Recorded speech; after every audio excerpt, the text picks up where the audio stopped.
Hello everyone, I'm Ryan from Fireside Yankees, and in today's video we're doing another prospect report. We're going to do these on Tuesdays because Monday is a day where they don't play, so we'll have an opportunity to get some more time to collect the data, put together the audio, and put together the visuals, and then we'll release it on Tuesday. So with that being said, there's plenty to talk about. We're going to recap a couple of really important prospects who had incredible performances this week, and we'll also make sure to discuss some guys to watch out for over the next week. With that being said though, if you guys like this type of content and you like any other content we do, make sure to like, comment, and subscribe, turn on post notifications, and check out our other various social media platforms on Twitter, Instagram, TikTok, Facebook, and of course this YouTube page. If you'd like to listen to the audio version of this episode, make sure to check out Apple Podcast or Spotify. And without further ado, let's get into today's video. Now let's talk first about Yankees' second round pick in the 2022 draft, Drew Thorpe. He tossed arguably his best start of his professional career so far, pitching past the 6th inning for the second time in his career so far, and doing so without allowing a single run, giving up just 5 hits, 2 walks, and striking out 8 batters, which is his second most strikeouts in an outing. With that being said, Drew Thorpe relies heavily on his changeup. While he has a low 90s fastball, it has good riding action that allows him to play well up in the strike zone, giving him an excellent vertical profile, which is something that's extremely exciting. As someone who's a college pick, you can expect that as Drew Thorpe continues to perform well in high A, he'll get fast tracked to double A, and considering the fact that the Yankees traded multiple top pitching prospects last trade deadline,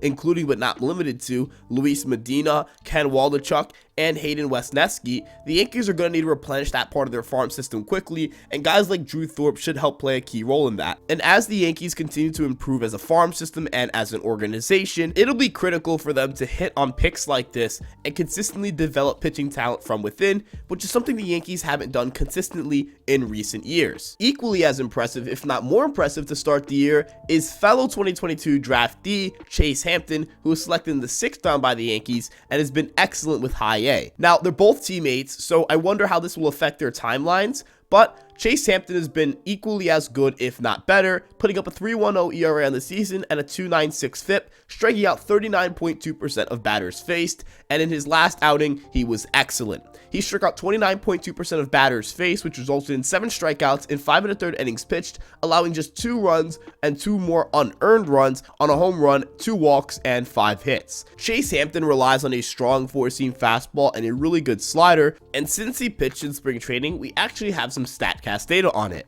His fastball sat at 94.2 miles an hour with 2,520 RPMs and 16.7 inches of induced vertical break. As for his slider, it sat at 85.7 miles an hour with 2,490.3 RPMs and 11.4 inches of horizontal sweep. Hampton is someone I'm personally excited for because he reminds me a lot of Will Warren, who burst onto the scene last year in Hudson Valley and was able to climb all the way up to AAA this season in just his second year with the organization. Those two pitchers are probably the two guys to keep your closest eye on outside of Will Warren, who we discussed in the last prospect report. But with that being said, let's move on to position players. Oswald Peraza had a strong 5 games last week, as in the 10 hits he collected, half of them were extra base hits, with 2 being doubles and 3 being home runs, driving in 7 RBIs, striking out just 2 times, and hitting 500 on the week. If we now look at Oswald Peraza's last 67 games at AAA spanning back to last season, he has a 148 WRC plus and 17 home runs, which gives him a 150 game pace of 38 home runs. Now, this isn't to say that Oswald Peraza is a 38 home run hitter, but with that being said, it's important for us to note that Oswald Peraza's performed at a really high level offensively at a pretty young age for AAA, as he was 21 last year until June, and he'll be 23 on June 15th this year. This means that he's a 21 to 22 year old absolutely dominating the AAA level, and it leads me to ask the question of whether Oswald Peraza is a league average hitter at the major league level or even better than that. Now, this isn't suggesting like a 148 WRC plus, but if he can get to around a 110 WRC plus with his defense and base running, he might be one of the best shortstops in all of baseball. If Peraza can continue to hit like this, he's going to put a lot of pressure on the Yankees to have to call him up or at least make a decision on him going forward. Now, whether he ends up becoming an everyday shortstop with the Yankees or another team still remains to be seen, but whatever path the Yankees take, I'm sure that Oswald Peraza is going to thrive as a major leaguer. Everson Pereira continues his hot month of May, as over the last week in 7 games, he went 12 for 27, and he also had 2 doubles and 2 home runs to go alongside it, driving in 5 runs and stealing a base on top of that. This gave him a 221 WRC plus, and we're seeing the strikeout numbers come down for Pereira, which is something that he struggled with in his minor league career. He struck out just 20% of the time this week, and in the month of May, his strikeout percentage is under 25%. As Everson Pereira continues to improve, we continue to see reasons why the Yankees decided to put him on the 40-man roster, protecting him from the Rule 5 draft before he even stepped foot in AA. So far in the season, he has a 282 average, 343 OBP, a 516 slugging percentage, and a 131 WRC plus, with exit velocities in his minor league career exceeding 113 miles an hour. His raw power, great athleticism, and unbelievable talent makes him a really intriguing prospect, though injuries and contact skills have held him back from reaching top 100 status. Now, if the Yankees can continue to see Everson Pereira improve, he could be someone that they get to AAA sooner rather than later, especially considering he's already on the 40-man roster and the fact that the Yankees don't have a lot of major league outfield options. Everson Pereira also has the ability to play all three outfield spots, so in a situation where Harrison Bader potentially leaves in free agency, the Yankees could look to Everson Pereira to take over full-time in center field.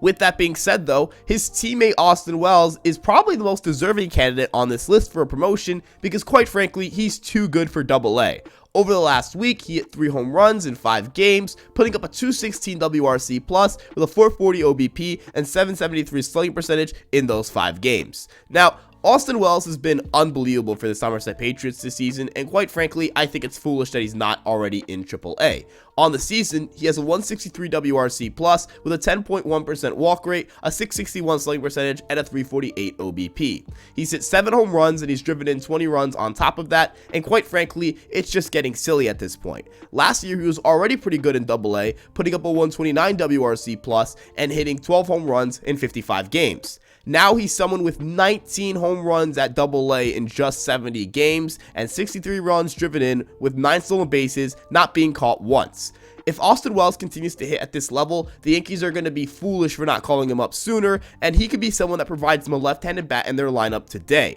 With that being said though, there are a couple of concerns about bringing up Austin Wells quickly, most notably his defense. While many Yankee fans would suggest throwing him in the outfield, and I would be one of those Yankee fans, he doesn't have a single professional game at any position outside of the catching position, and while he has collegiate experience there, the college level and major league level are completely different offensively and defensively. So it's important for us to remember that Austin Wells is still going to need time to develop and rediscover his comfort with running routes and making reads in the outfield. I don't think it'll take too long for that to happen, and quite frankly, I don't think the Yankees are going to have many issues with having to have a poor defensive outfielder with his bat, especially considering he's a guy who generates a lot of damage contact, lifts the ball in the air plenty, and pulls the ball in the air a lot as well. At Yankee Stadium as a left-handed hitter, this should play really well for Austin Wells, and I'm really excited to see how he continues to progress this season. It's also important to note that Austin Wells could learn a lot from Jose Trevino and Kyle Higashioka at the major league level, and even if Austin Wells is catching only every 5th or 6th day and playing the outfield or first base in the other days,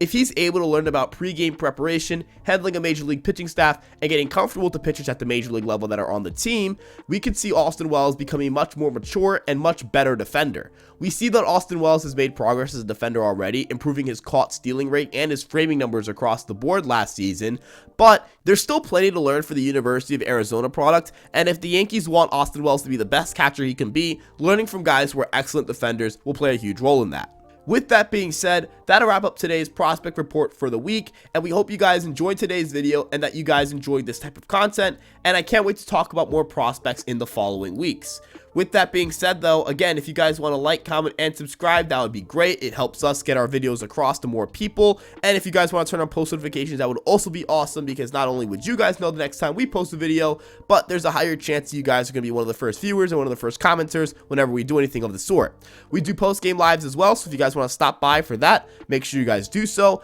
And with that being said, I'm Ryan Garcia from Fireside Yankees. I really appreciate you guys tuning in, and we'll see you guys in the next video. Peace out.